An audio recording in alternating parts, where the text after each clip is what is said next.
حضرة النبي المصطفى محمد صلى الله عليه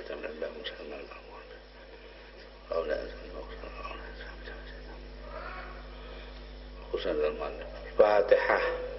أعوذ بالله من الشيطان الرحمن الرحيم.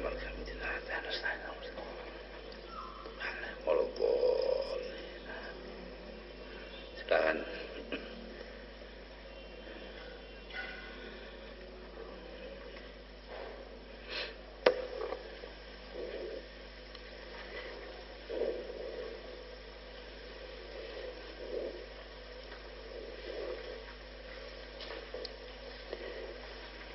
Bismillahirrahmanirrahim.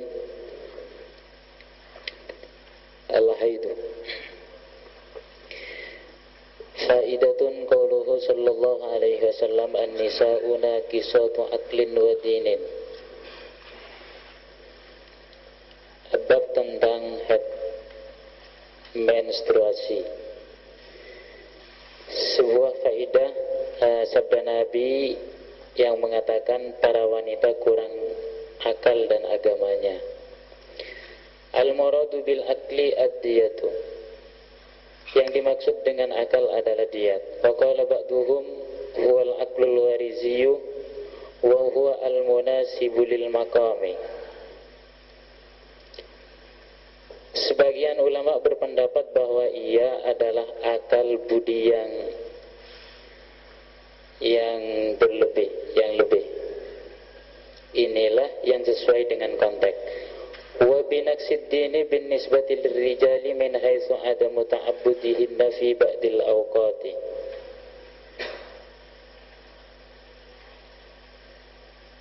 Dan yang dimaksud kurang agamanya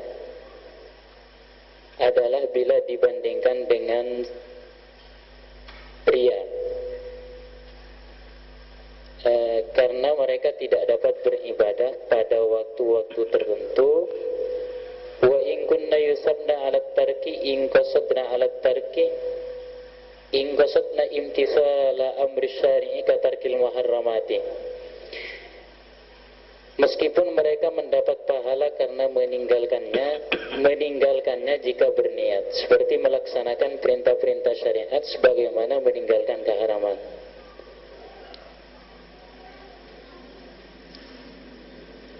Kitabus Sholati. Nanti dulu itu ya. Jadi di sini dibicarakan mengenai masalah akalnya perempuan. Apa kurang dari akal lelaki? Pendapat beberapa orang ulama termasuk mu'allif bahwa perempuan itu akalnya lebih kurang ya dibanding lelaki. Itu kan pendapatnya.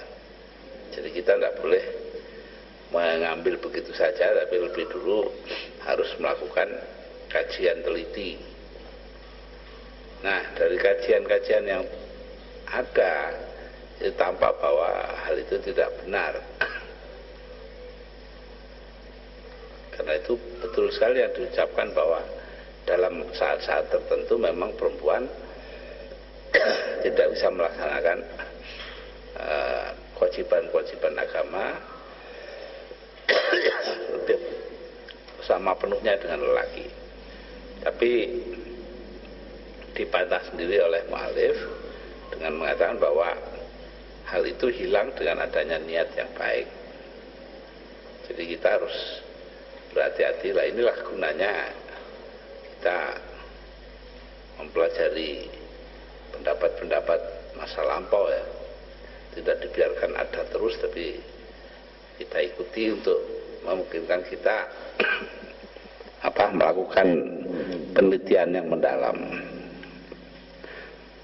Nah, ini ternyata masih sangat kurang di lingkungan kita. Umumnya ya pendapat tadi itu bahwa perempuan itu kurang akalnya dibandingkan. Nah, dalam kitab ini dipersoalkan kata-kata akalnya kurang itu. Berakal itu. Nah di sini akal itu dibagi dua, yang khariji dengan yang tidak. Nah ini yang menimbulkan masalah. Akal itu ada yang sesuai dengan apa yang diturunkan kepada kita, ya, atau keadaan fisik atau tidak. Nah saya rasa kalau sesuai dengan keadaan fisik ya laki dan perempuan sama saja. Katakanlah sekarang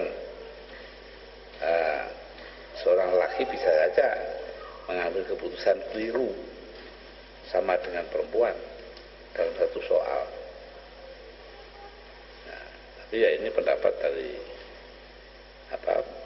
masih kuat sekali kalangan beberapa ulama. Bagi Bisri Sansuri sendiri tidak setuju adanya perempuan memimpin drum band itu dulu ya. Padahal ya mestinya kita kalau tidak boleh semua gitu, jangan nanya. Nah dalam aplikasinya ini terjadi. DPRD tingkat 1 Sumatera Barat mengambil keputusan bahwa perempuan tidak boleh keluar rumah setelah jam 9 malam tanpa mahram. Nah kalau dilarang harus dilarang dua-duanya, jangan hanya satu macam saja. Nah karena itu ya sidang kabinet di waktu saya menjadi presiden itu sudah memutuskan bahwa boleh saja menggunakan apa yang dinamakan syariatisasi apa kayak ya, tapi asal tidak bertentangan dengan undang-undang dasar gitu. Ini pegangan kita nomor satu. Nah, yang menentukan bertentangan dengan undang-undang dasar atau tidak adalah Mahkamah Agung, bukannya siapa-siapa. Ini juga belum disadari sepenuhnya, bahkan oleh para pejabat negara.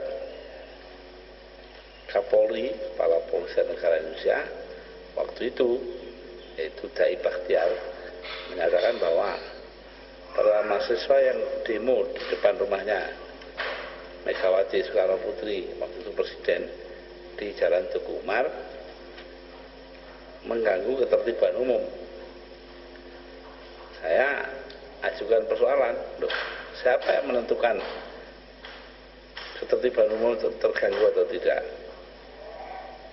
Bukan polisi kan hanya menjalankan saja. Dia tidak berhak. Polisi itu hanya menjalankan apa keputusan-keputusan dari Mahkamah Agung. Mahkamah Agung yang menilai. Jadi persoalan itu harus kita dudukkan secara serius, secara betul-betul, tidak boleh terganggu. Ya, jadi ini sekedar menunjukkan bahwa masalahnya luas, sehingga jangkauannya itu tidak sekecil yang kita duga. Sama dengan fatwa MUI yang mengatakan bahwa Ahmadiyah dilarang. Ini bukan Saudi Arabia kok ini. Saudi Arabia boleh dibuat begitu-begitu, karena memang undang-undang dasarnya itu adalah Quran. Dan kita kan undang-undang dasarnya ada sendiri. Jadi tidak boleh bertentangan dengan undang-undang dasar. Nah itu kelihatannya enteng ya fatwanya itu tidak boleh. Dianggap aliran sesat. Loh, menentukan sebuah pandangan itu saja. Siapa yang berhak? Apa Majelis Ulama ataukah Mahkamah Agung? Itu persoalannya di situ. Ini masalah teoretik yang menyangkut bermacam-macam persoalan. Ya. Jadi saya sendiri juga nggak setuju dengan pendapat bahwa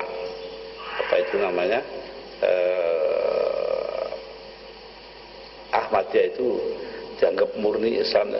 Saya berpendapat juga yang mereka kalau tidak mau ngakui Nabi kita sebagai Nabi terakhir ya berarti keluar dari lingkaran Islam.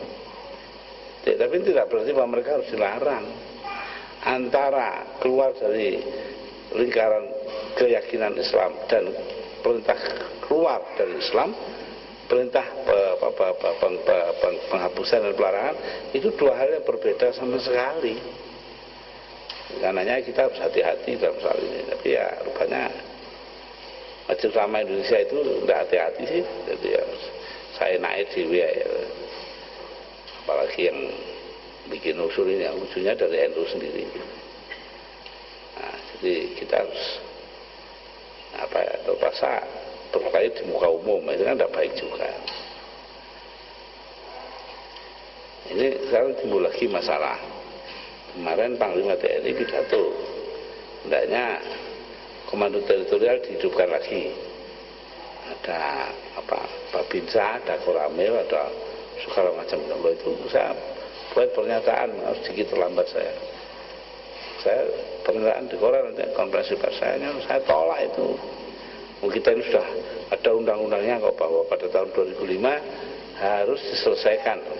ABRI sudah tidak boleh lagi berfungsi politik sebagai institusi. Nah, sebagai lembaga, kalau TNI mau berfungsi politik itu orang per orang, ada yang jadi menteri, jenderal-jenderal itu, ya itu berarti fungsi politik toh, nggak apa-apa, ada masalah itu. Tapi jangan fungsi sebagai lembaga. Kalau sebagai lembaga nanti menghambat munculnya demokrasi.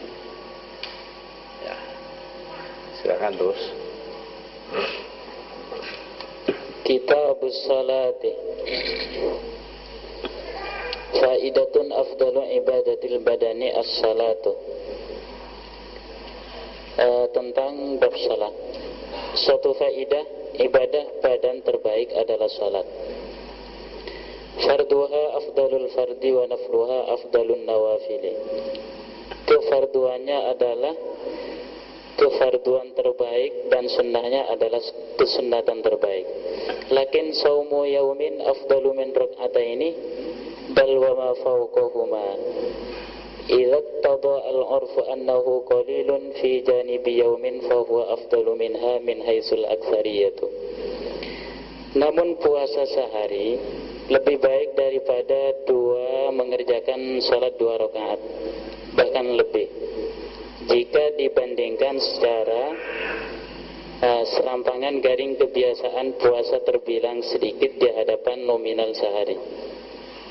Puasa lebih baik daripada salat dari sisi banyaknya.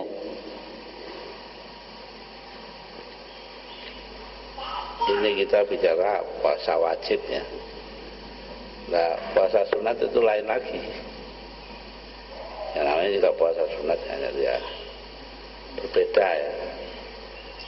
Kalau sunat itu kan ya ikut pelanggarannya kesunatan, yaitu yang melakukan itu mendapatkan pahala, yang tidak melakukan ya tidak dapat azab apa-apa. Silakan. Faidatun ihtisasus salawatil khamsi bi awqatiha ta'abbudiyun la yuqalu ma'nahu. Suatu faidah ketentuan waktu yang ada dalam salat maktubah adalah sifatnya ta'abbudi. Artinya tidak bisa dirasionalkan maknanya. Wa abda ba'duhum lahu hikmatan wa hiya tudzakkirul insana biha nas'ahu. Sebagian ulama menyatakan adanya hikmah pada waktu-waktu tersebut, yakni mengingatnya manusia pada suatu waktu adalah merupakan proses kehidupan. Fakama luhu fil batni wa tahayyuhu lil khuruj minhu katulu'il fajri. Kesempurnaan dalam kandungan dan persiapannya untuk lahir bagaikan menyingsingnya fajar. Wa wiladatuhu katulu'is syamsi wa mansya'uhu kartifaiha. Kelahiran umpama terbitnya matahari, pertumbuhannya serupa dengan meningginya matahari. Wa mansya'uhu kartifaiha. Masa mudanya laksana keteguhannya pada posisi istiwa. Wa uhulatuhu kamailiha wa syaykhukhatuhu kakurbiha min wurubin. Wa mautuhu ka wurubiha wa fana'u jismihi kammehaki athari syamsi. Masa mudanya laksana ke saat dewasa serupa dengan proses condongnya matahari. Masa tuanya mirip matahari mendekati saat tenggelam. kematiannya sederajat dengan tenggelam dan hancurnya tubuhnya adalah hilangnya bekas-bekas sinar matahari. Ini adalah perumpamaan yang dipakai oleh mu'allif ya. Biar terbaca ini pendapat. Lalu ada lagi yang lebih menarik, yaitu Imam Bayazid Al-Bustami, seorang imam sufi, itu mengatakan arajtu khamsa marrat kulla yaumin. Saya mi'raj setiap hari 5 kali. Artinya apa? Dia menyamakan orang sholat itu dengan mi'raj ke Sidratul Muntaha. Ya bagaimana caranya ada itu, dalam kitab-kitabnya itu diterangkan, itu dari takbiratul ihram sampai kepada ruku ya. Itu adalah bagaikan Isra ya, atau perjalanan malam. Dari ruku sampai kepada julus, itu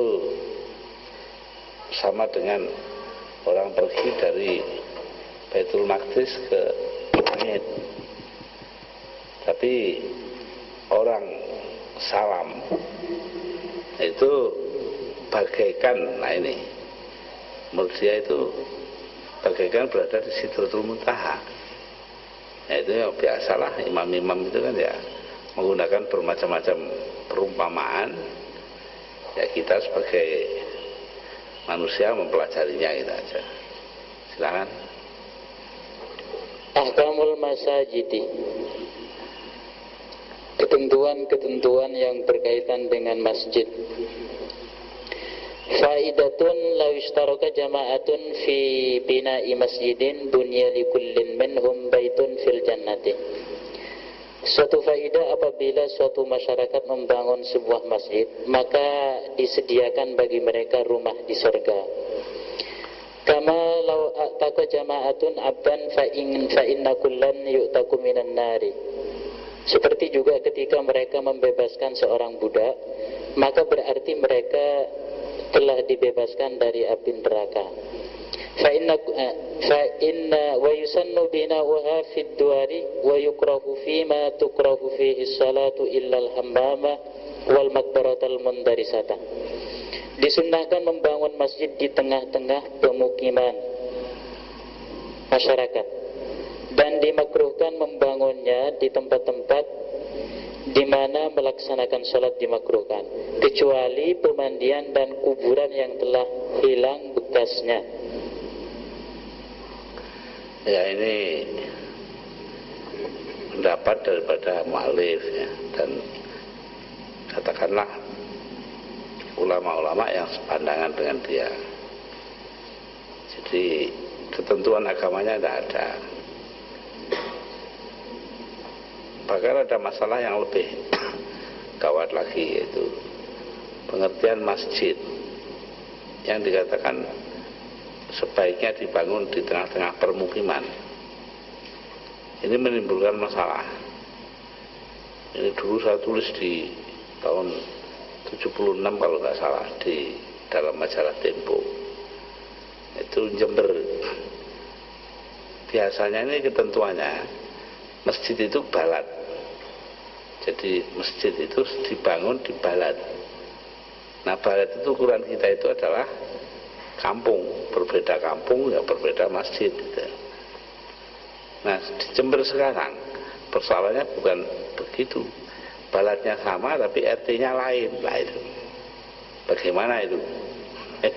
Ini kita melihat ya, bahwa administrasi pemerintahan pun ada kaitannya dengan ibadah. Tidak begitu saja masjid didirikan di dua masjid dalam satu RT, boleh enggak itu? Nah, begitu itu ya maklum lah ya, kiai-kiai itu kan memang senantiasa harus awas terhadap perkembangan masyarakat. Itu ada ditanyakan di dalam Basul Masail.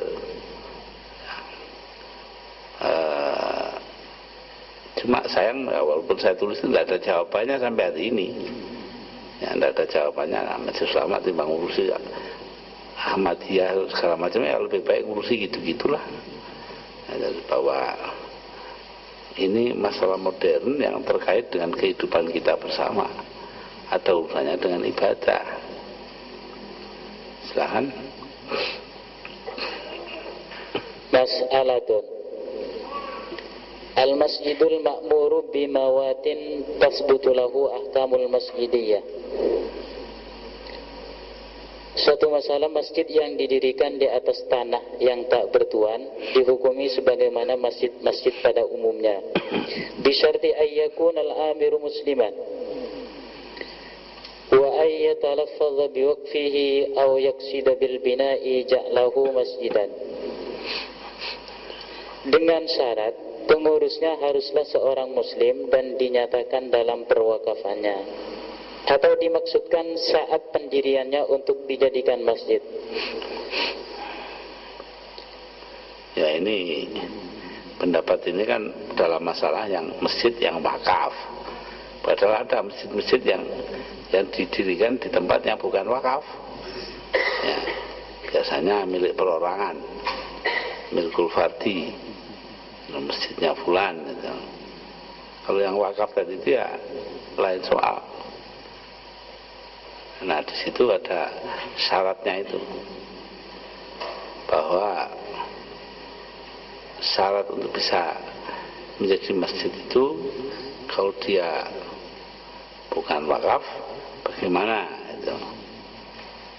Memang di situ lalu ada syarat wakifnya haruslah seorang muslim. Jadi dengan kata lain, seorang muslim dia menerima dari semuanya, dia itu mewakafkan tanahnya. Itu ini apa intinya ya. Nah, itu harus diingat bahwa mengapa begitu, karena wakaf itu tergantung dari wakifnya. Jadi ala syurutil wakif, al-waqfu ala syurutil wakif. Ya, wakaf itu tergantung kepada syarat yang diberikan oleh wakifnya. Karena itulah ketentuan seperti itu diadakan. Nah, sekarang ini yang menjadi soal adalah sudah dilembagakan gitu loh. Ya, ada yang mewakafkan tanah, tapi yang melakukan itu lembaga, bukan orang. Nah, padahal itu ya dalam kitab-kitab itu jadi pertanyaan, itu boleh atau tidaknya. Sementara yang lain itu ya bahwa banyak sekali orang-orang yang non muslim ikut serta dalam perwakafan. Ya, ini hal yang harusnya dibicarakan bersama di dalam lingkungan umat kita. Silakan. Wa an takuna al-ardu al-madhkuratu lam tu'mar aslan aw shukka fi imaratiha aw amaraha kafirun qabla istila'il muslimin 'alayha aw ba'dahu wa lam tadkhul tahta yadi muslimin. Atau keberadaan tanah tersebut belum dikuasai sama sekali, atau diragukan kepemilikannya, atau dikuasai oleh orang-orang kafir sebelum orang-orang Islam menguasai wilayah itu, atau orang-orang Islam belum menguasai tanah tersebut, atau masih diragukan pula apakah kepemilikannya pada masa jahiliyah atau setelah kedatangan Islam. Wa kal mawati ma akhadhahu al-muslimu walau bi syira'in fasidin min kafirin,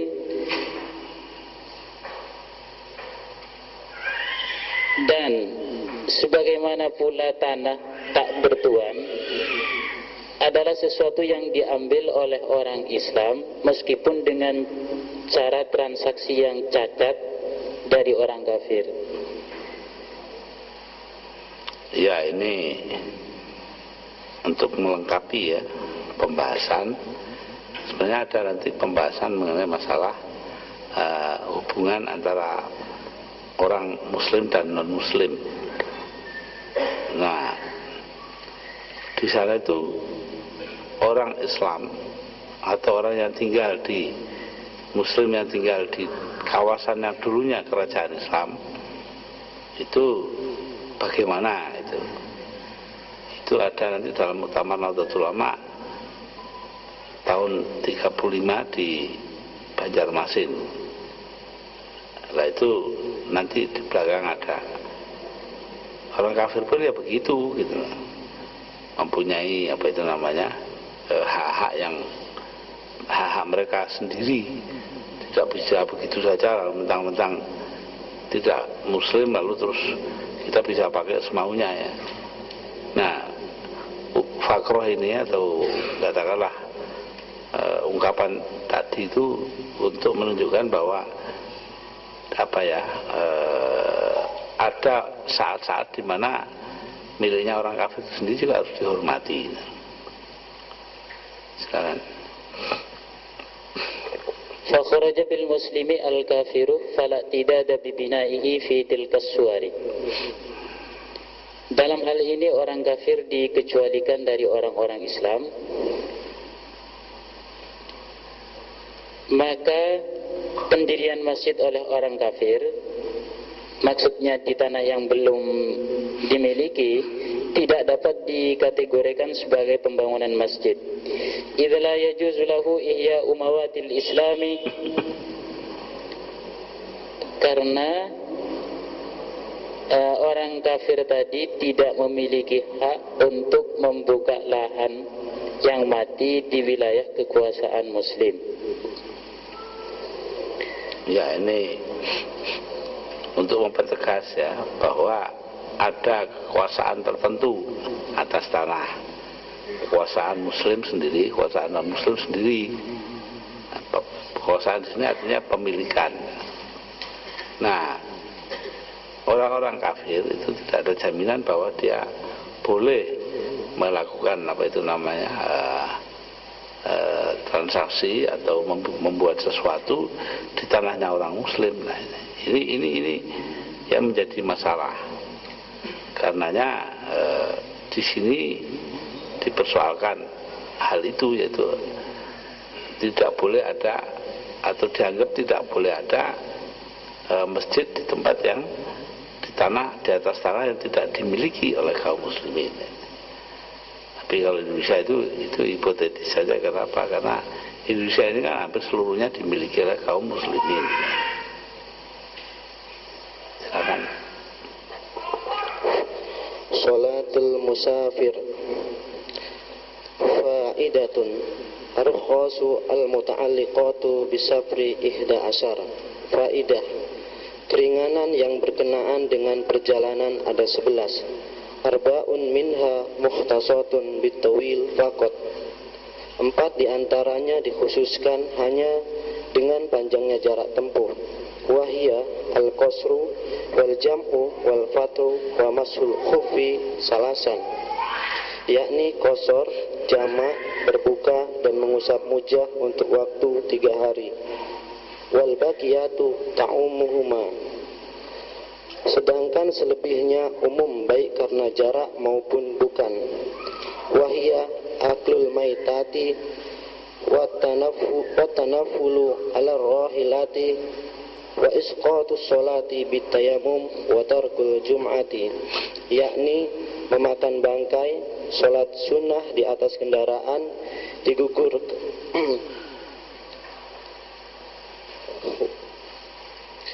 wa adama digugurkannya mengkodok sholat. Wa adamal qada'i lidurati zaujati khodat biqur'ati wasafari bil wadi'ati wal ariyati liudrin.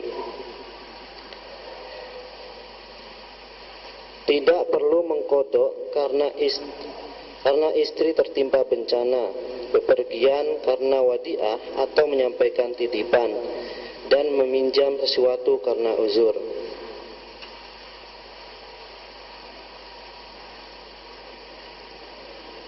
Ya, terus Hukmu tariku sholah, hukum meninggalkan sholat.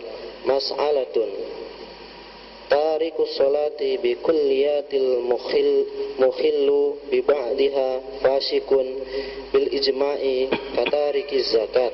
Masalah, orang yang meninggalkan sholat secara keseluruhan dan menyepelekan sebagiannya dinyatakan fasik secara ijma', sebagaimana juga orang yang tidak mau membayar zakat. Wa yajibu qatluhu bisayf ba'dal istitabati walau bitarki sholatin wahidatin. Ia wajib dibunuh setelah ia diminta untuk bertaubat, tapi masih saja enggan melaksanakan sholat, walaupun yang ditinggalkan satu sholat.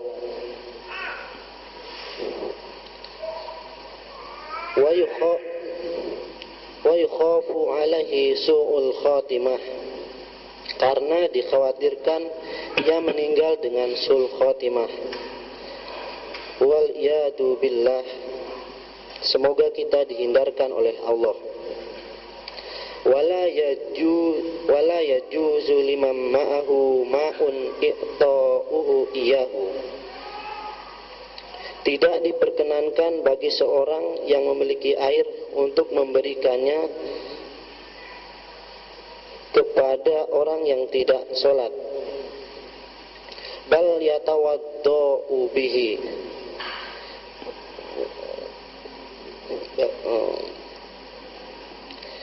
wa yutraku atsan, tapi ia tetap berwudu dengan air tersebut.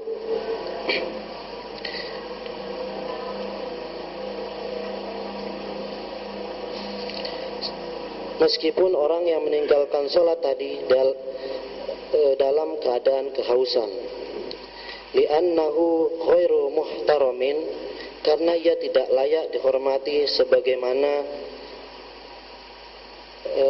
kalbil makuri, sebagaimana anjing liar. Wa yanbaghi lil muqtadain alla yakhdura majalisahu wa diyafatahu wa janazatahu. Hendaklah orang-orang beragama tidak menghadiri majelis-majelisnya, perjamuan-perjamuannya, dan saat kematiannya. Wa alla yusolli alaihi dohiron, termasuk agar tidak menyolatinya secara lahir. Liyartadi'a khairuhu, supaya orang lain tidak meniru jejaknya. Yang bagi kama qalahu Qutbi Said Ahmad bin Samit, ayakbaro bi mahalim ba'idin minal muslimin wa tusamma makbaratal usab. Bahkan sebagaimana pendapat Al-Qut Said Ahmad bin Samit, hendaklah ia dikuburkan jauh-jauh dari pemakaman muslim, dan makam mereka dinamai makam orang fasik.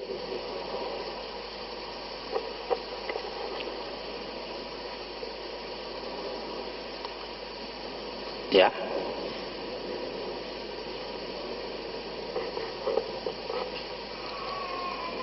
Al-janaiz, jenazah. Faidatun, al-maut mufariqatu ar-ruh, al-maut mufariqatu ar-ruh wal jasad.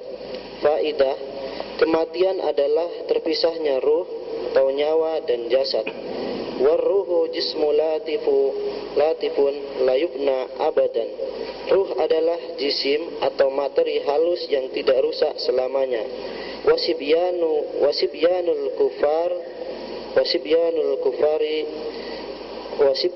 kufaru kafarun fi ahkami dunya, muslimuna fi ahkamil akhirah.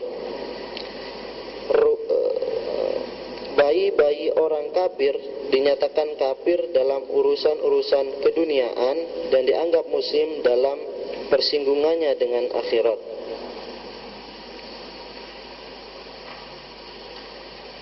Faidatun, su'illa Abu Bakar an mautil ahli faqala mautul abi khasmu dhuhri. Wa mautul waladi sadul fuadi. Wa mautul akhi qasul janahi.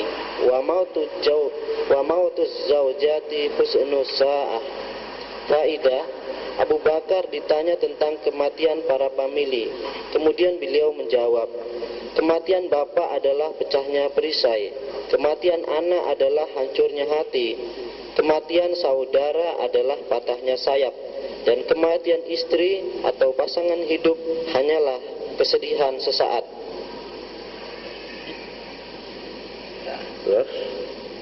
Mas'alatu yajibu tajhiju kulli muslimin mahkumin bi islamihi. Masalah, wajib menyelenggarakan jenazah seorang yang masih berstatus muslim. Wa in buhishat dunubahu wa kana tarikan lis-sholati wa ghuriha min ghuri juhudin. Meskipun sangat buruk perilakunya, bahkan meninggalkan sholat dan lain-lainnya sepanjang tidak menentang.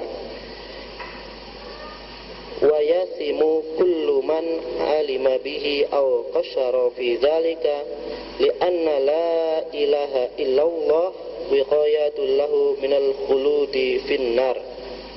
Berdosalah setiap orang yang mengetahui dan merekayasa diri untuk tidak menyelenggarakannya, karena kalimat la ilaha illallah melindunginya dari kelanggengan di neraka.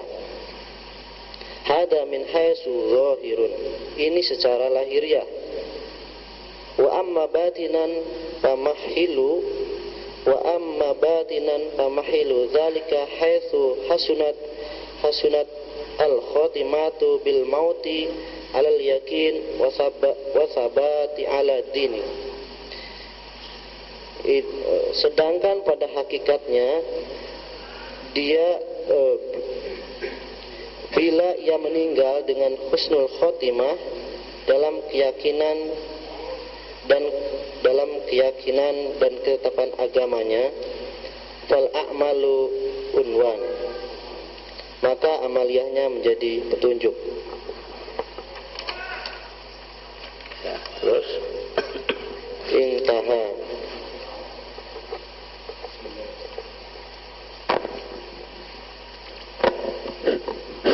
Bismillahirrahmanirrahim. Kitabuz zakati, bab menerangkan zakat. Mas'alatun, qala at-Tirmidzi al-Hakimi wa ghairuhu min as-Sufiyah la zakata 'ala al-anbiya'i 'alaihim wassalatu wassalam.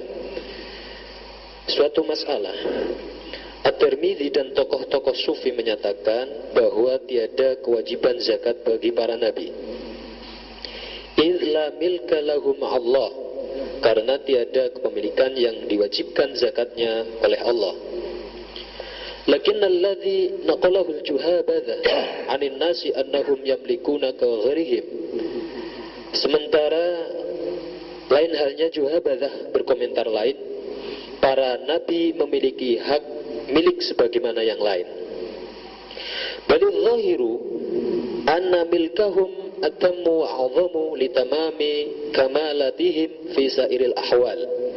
Bahkan dalam kenyataannya kepemilikan mereka lebih kukuh dan dominan karena dominasi mereka pada aspek-aspek lain.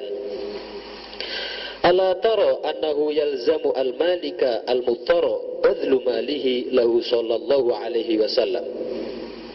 Terbukti dengan kewajiban mengeluarkan harta yang dimiliki oleh seseorang sekalipun dalam keadaan darurat demi untuk kepentingan Nabi. Wa annahu yufti mahjatahu bimahjati, serta bahwa Nabi berhak menebus kewajiban orang lain dengan haknya. Fa idza kana aula bimilki kulli malikin min malikihi idz huwa aula bil mu'minina min anfusihim. Pernyataan kepemilikan Nabi melebihi kepemilikan orang-orang mukmin bahkan atas nyawa mereka sendiri. Fa kaifa la yamliku malan milku li ghairihi alaihi idza taqarrara dzalik. Fakrah ini menunjukkan bahwa Nabi mempunyai hak milik sebagaimana yang lain. Fa hukmul anbiya fi wujubi zakah hukmu ghairihim. Ini dikandung maksud bahwa Nabi pun wajib mengeluarkan zakat. Wastimbatu dzalika min qauli Isa alaihi salam kama hakahu Allahu anhu fi qauli a'udzu billahi minasyaitonir rajim wa awsani bis salati waz zakati ma dumtu hayya. Penggalian hukum ini didasarkan pada firman Allah Subhanahu wa taala tentang cerita Nabi Isa alaihi salam, a'udzu billahi minasyaitonir rajim wa awsani bis salati waz zakat ma dumtu hayya.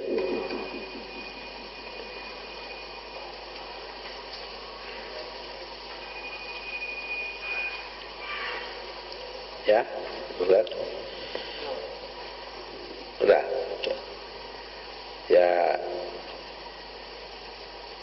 Ya namanya kalau tidak berbeda paham kan bukan ulama. Ya, jadi karenanya ya itu pendapat. Mungkin ada pendapat lain juga. Kita tidak tahu di kitab-kitab lain. Tapi yang jelas pendapat ini didasarkan pada kenyataan hidup yang panjang. Ya, dan juga menggunakan pemikiran akal. Seperti mengatakan bahwa kalau para anbiya itu wajib zakat, kenapa Nabi tidak? Gitu.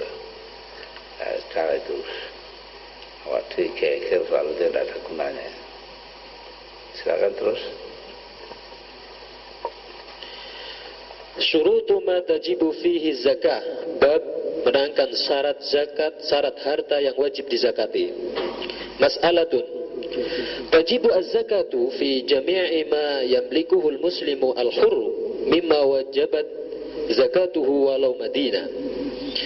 Suatu masalah, semua harta wajib zakat yang dimiliki oleh orang Islam merdeka harus dikeluarkan zakatnya meskipun status harta dalam piutang orang lain.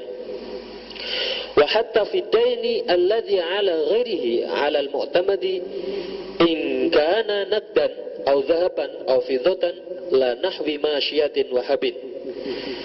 Walau piutang yang terdapat di orang lain berbentuk emas dan perak, bukan jenis binatang, ternak dan hasil bumi.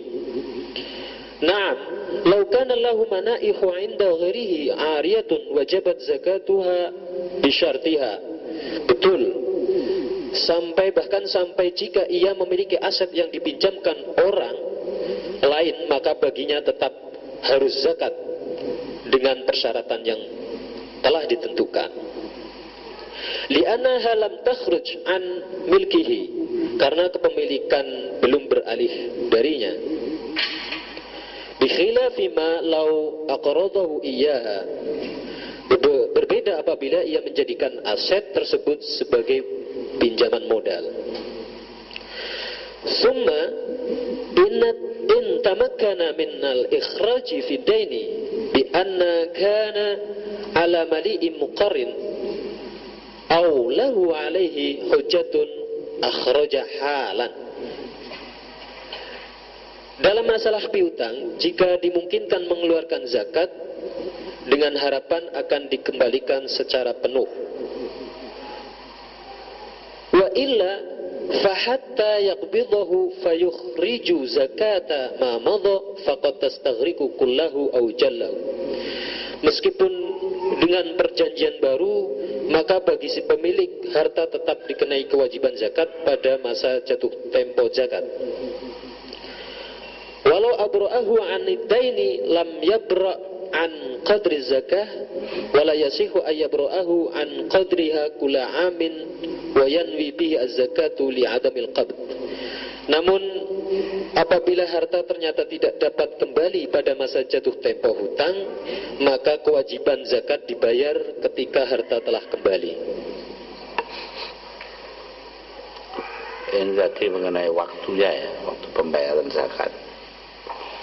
Tapi ini semua menunjukkan kepada kita betapa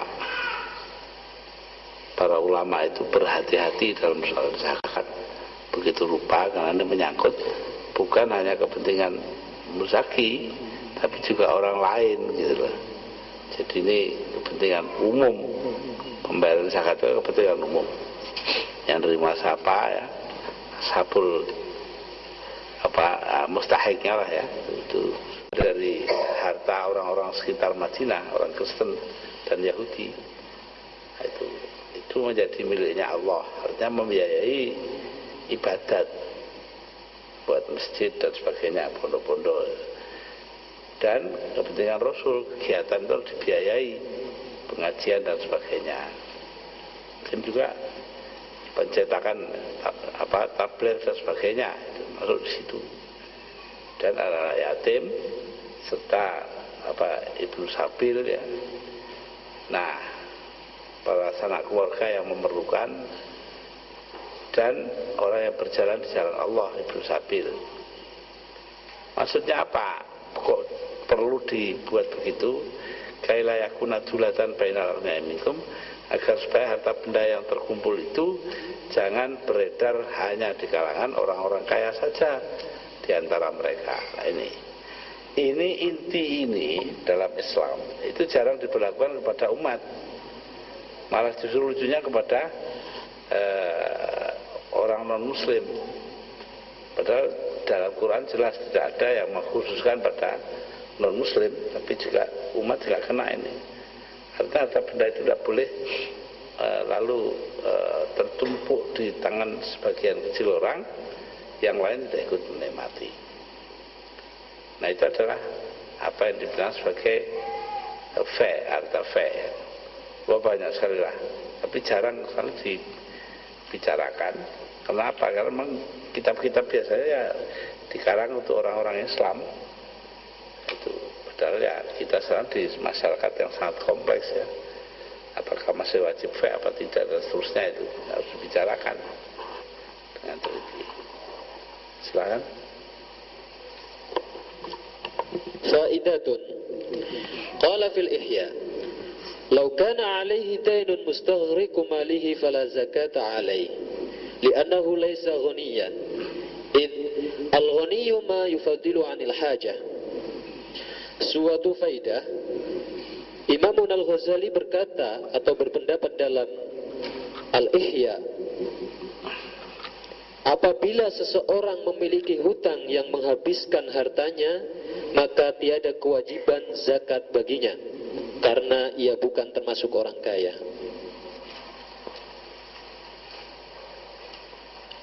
Ya, ini menjadi pertanyaan sekarang. Itu adalah BLBI yang mendapat bantuan likuiditas Bank Indonesia, itu pinjam ratusan miliar, lari ke luar negeri lah. Ini bagaimana ini? Ya banyak yang non muslim, tapi yang Islam juga ada. Nah, itu harus kita bicarakan. Sayangnya di kita itu jarang ada kesadaran sosial seperti ini. Ya dibiarkan saja.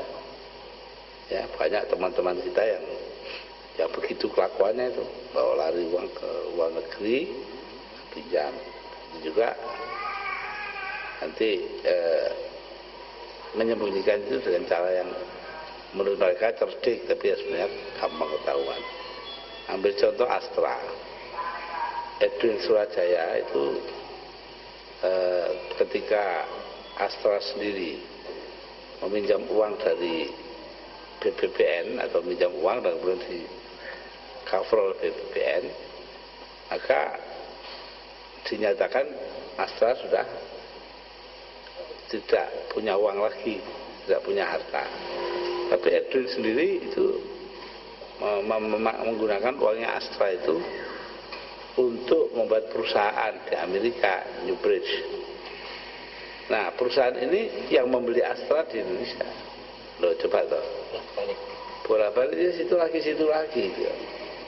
Jadi kita melihat bahwa dalam hal ini jadi semacam pinter-pinteran saja, penipu. Nah, ini dibiarkan oleh sistem hukum kita. Nah, seharusnya ya kita ya menyinggung soal begini, tapi karena kiai-kiai kita tidak ngerti urusannya, satu, dan kedua juga takut kepada pemerintah, karena pemerintah itu ya lebih condong untuk ikuti mereka. Nah, inilah sebabnya mengapa pemerintahan kita harus demokratis, ya, pemerintahan kita harus benar. Kalau tidak demokratis ya seperti itu, ya, takut pada pemerintah, dia belani yang kaya itu. Terus Al-Fitrah, bab menerangkan zakat fitrah. Mas'alatun yajuzu at-tawkilu fi ikhraji al-fitrah lahu wa li mamunihi ba'da dukhuli Ramadan wa kadza qablahu in najjaza al-wakalah. Masalah,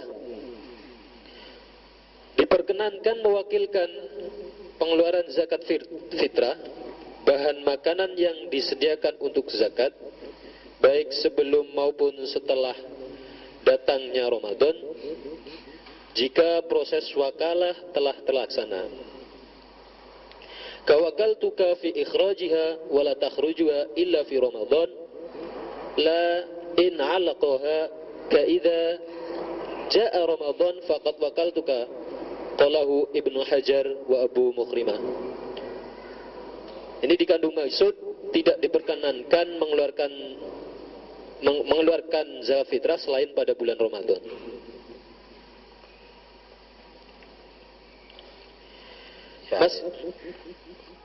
Ya itu satu sisi pandangan ya. Satu lagi yang tidak dimuat situ adalah bukan soal waktu tapi soal penerima. Yang berhak menerima zakatnya itu diserahkannya loh ya, adalah orang-orang yang mustahik zakat. Nah ini nanti sulitnya adalah amil yang kena, tidak boleh diterima. Ya pendapat ini atau masalah ini masalah yang kecil, jadi tidak diramaikan di mana-mana. Sekarang Mas'alatun yajuzu lil mu'addi anhu ikhraju fitratihi min malihi bi ghairi idznil mu'addi wa tasqutu 'anil mu'addi la min malil mu'addi bal yadmanuha wa la tujzi'u illa bi idznih. Suatu masalah, diperbolehkan membayarkan zakat bagi orang lain tanpa seizin yang dibayarkan, dan kewajiban zakat bagi orang yang dibayarkan telah gugur. ya silakan.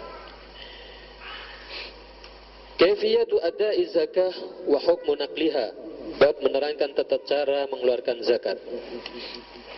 Faidatun la yasihu bai'u ma wajabat zakatuhu ghairu mali tijarah. Faidah, tidak sah menjual harta yang digunakan untuk berzakat selain harta peniagaan. Sawa'un ba'ahu kullahu aw ba'dahu, baik dijual semua atau sebagian. Wa hina idzin yabtulu fi qadriha fayarudduhu al-mushtari wa yastaridu qadrahu min az-zaman wa yasihu fil baqi. Apabila memang dijual, otomatis batallah transaksinya senilai kewajiban yang harus dikeluarkan, sedangkan yang lainnya tetap sah. Mas'alatun yajuzu daf'u zakati li sultan wa in kana jaira. Suatu masalah, boleh menyerahkan zakat pada pemerintah meskipun zalim atau pemerintah yang menyeleweng. Aw yusarifuha fi ghairi masarifiha idza akhadhaha biniyati zakah. Apabila pemerintah memungut dengan instruksi zakat, waqad sahhat wilayatuhu, asalkan ia adalah pemerintah yang sah, wa qawiyat saukatuhu, dan pemerintah yang berdaulat. Wa in aqadat imamatuhu bistikhlafin aw bai'atin aw taghallabin, atau pemerintah yang hasil dari peralihan kekuasaan atau be'ah atau hasil kudeta, tetapi menyerahkan zakat atas harta-harta kasat masyarakat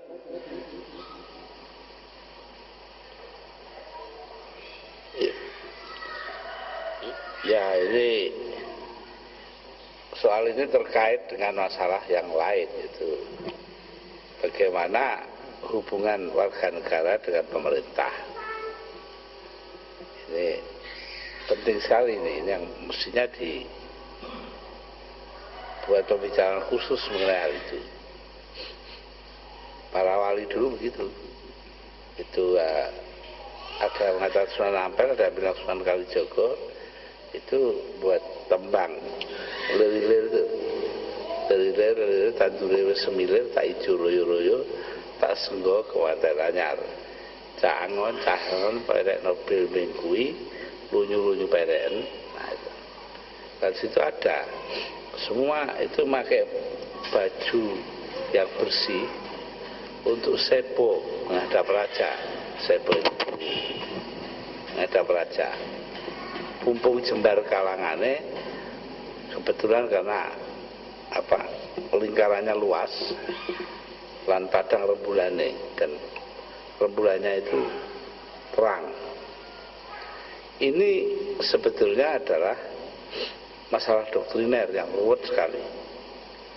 Bagaimana hubungan seorang warga negara dengan penguasa, ya, itu masuk dalam bab bahwa apakah wajib taat. Quran mengatakan Rasulullah minkum. Kita disuruh taat kepada Allah, kepada Rasul, dan kepada pemerintah. Tapi apakah ini berlaku untuk orang-orang yang zalim? Ini menjadi masalah. Rupanya ma'alifnya ini condong kepada pendapat yang umum di masyarakat, yaitu bahwa zalim atau tidak, ya, itu sebuah hadis yang terkenal yang mengatakan bahwa imamun fajirun situna aman khairun min fawdha sa'atin. Imam yang keterlaluan, yang zalim selama 60 tahun masih lebih baik daripada anarki sesaat. Nah, atas dasar ini makanya dibiarkan. Nah, sekarang kita tidak pernah membicarakan apa yang dinamakan fawdha sa'atin dan apa yang dinamakan imamun fajirun. Apakah Pak Harto dulu itu fajir apa tidak umpamanya? Ya tidak tahu, yang sekarang ini fajir apa tidak, saya tidak tahu. Mestinya hal begini menjadi pembicaraan.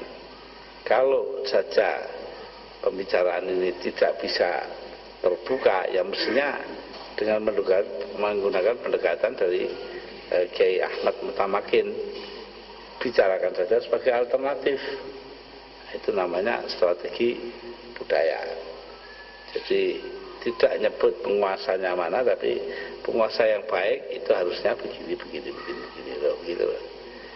Ya, saya kita ini melihat di situ apakah bisa apa tidak. Ya, saya nggak dibicarakan lebih jauh, kita hampir nggak pernah ada pembicaraan tentang hal ini. Padahal ini penting sekali. Akibatnya adalah bahwa orang lalu membicarakan masalah ini di luar struktur atau sistem yang ada. Nah, ini seperti di Timur Tengah itu munculnya dalam ikhwanul muslimun yang jauh di bawah tanah, jadi tidak pemerintah. Lalu karena ikhwanul muslimunnya tidak cukup kuat untuk nuding pemerintah, ya anggap semua hal yang tidak terkait dengan pendapatnya itu sebagai buatan imperialis. Nah ini, jadi semuanya itu ya gimana ya, karena kita masing-masing melepaskan diri dari tanggung jawab, ya begitu itu. Saya rasa juga akan demikian. Maka lebih buruk lagi kalau tidak diatasi, itu bisanya ya muncul yang sekarang kita lihat FPI dan sebagainya itu. Artinya ambil tindakan sendiri-sendiri di luar pemerintahan. Nah, ya, sekarang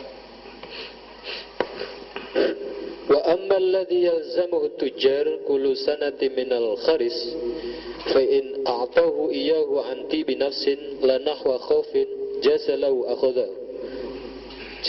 akhluhu wa illa fala yamlikuhu wala at-tasarrufu fihi wala tabra'u bihi zimmatuhum 'anil zakah wa inna wauha bihi. Adapun biaya yang wajib dikeluarkan oleh para pedagang apabila murni atas kerelaan pemerintah boleh mengambilnya. Jika bukan atas kerelaan maka pemerintah tidak boleh memiliki dan mendistribukannya. Kendati atas kerelaan dan bahkan sekalipun diniatkan untuk zakat, tetapi tidak dapat dihukumi sebagai zakat.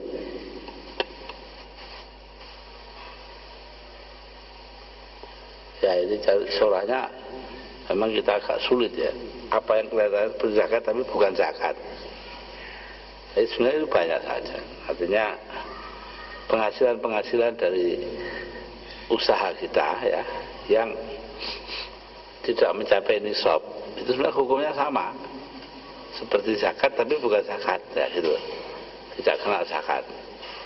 Nah ini kita sama sekali nggak dibicarakan di kita. Jadi orang yang penghasilannya kurang dari ambang zakat terus dianggap prei gitu aja, tidak bayar. Itu akibat daripada keengganan kita untuk berbicara dengan baik. Saya rasa ini akarnya dari masa lampau ya. Karena kiai-kiai kita dulu diakali oleh para petugas pedagang. Ya dipecah-pecah kecil-kecil harta bendanya supaya tidak kena, kalau ngumpul jadi satu kena zakat. Kalau dipisah-pisah kan tidak. Nah ini cara-cara untuk melarikan diri dari kewajiban zakat. Ya ini kenyataannya terjadi ya kita harus hati-hati. Bahkan kalau kita meminjam persirahan Scott, seorang ahli sosiologi, itu Asia Tenggara itu adalah tempatnya untuk mengembangkan apa yang dinamakan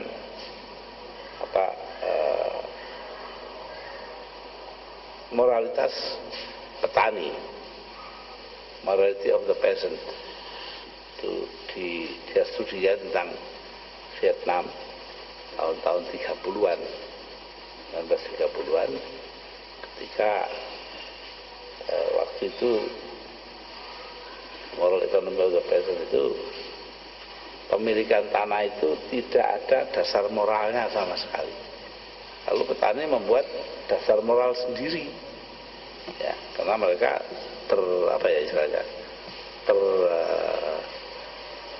terhisap atau terkungkung oleh sistem yang tidak bermoral sama sekali. Nah, itu dikatakan moral peasant, ya, ke moralitas para petani. Nah, ini di kita nggak ada pernah dibicarakan soal begini. Ya, karena itu hukum Islam kita ini memang masih perlu banyak sekali pembicaraan-pembicaraan yang mendalam. Ya, saya rasa sudah cukup ini. Besok kita teruskan. Rabbana atina min ladunka rahmatan wa hab lana min amrina rasyada. Rabbana atina min ladunka rahmatan wa hab lana min amrina rasyada. Rabbana atina min ladunka rahmatan wa hab lana min amrina rasyada. Sallallahu alaihi wasallam.